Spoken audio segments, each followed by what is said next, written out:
Meron na umano, pero pahirapan pa ang paghahanap ng mas murang bigas sa ilang palengke na nasa 38 piso kada kilo. Ang good news, may iba pa murang uri ng bigas na ilulunsad. Nakatutok si Bernadette Reyes. Matapos ang kabi-kabilang Christmas shopping at handaan nitong holiday season, balik sa pagtitipid ang marami tulad ni Arnie Castillo. Sa bigas halimbawa, susubukan daw niya ang 38 pesos kada kilo na regular milled rice.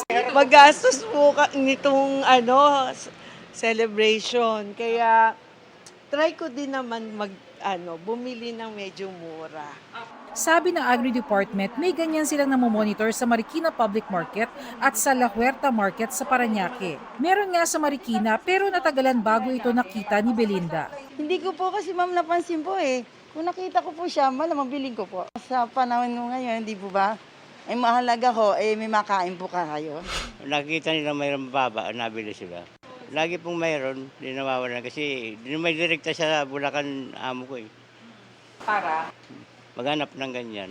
Eto ang itsura sa malapitan ng murang bigas. Kung ikukumpara natin sa primera klase, mas madilaw itong murang bigas habang itong primera klase puting-puti. Pero kung ikukumpara naman natin ang presyo, napakalaki ng price difference dahil ang murang bigas mas mura ng 25 pesos kumpara sa primera klase. Pero hindi lahat kaya makipagsabayan sa pababaan ng presyo. Hindi po kakayanin kasi 39 na po ang puhunan. Yun na po, plastic pa po, gagamit pa. Sana may magdala sa amin ng mura.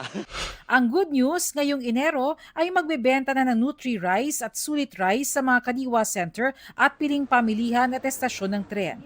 Ang Nutri-Rice na mayaman raw sa fiber at bitamina, ibebenta ng 37 hanggang 38 pesos kada kilo.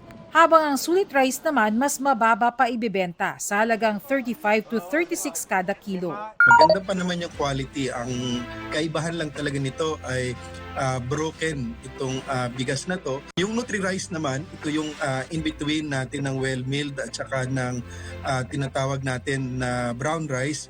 Marami pang nutrients na natira ito. Samantala ang Rice for All gagawin pang mas abot kaya.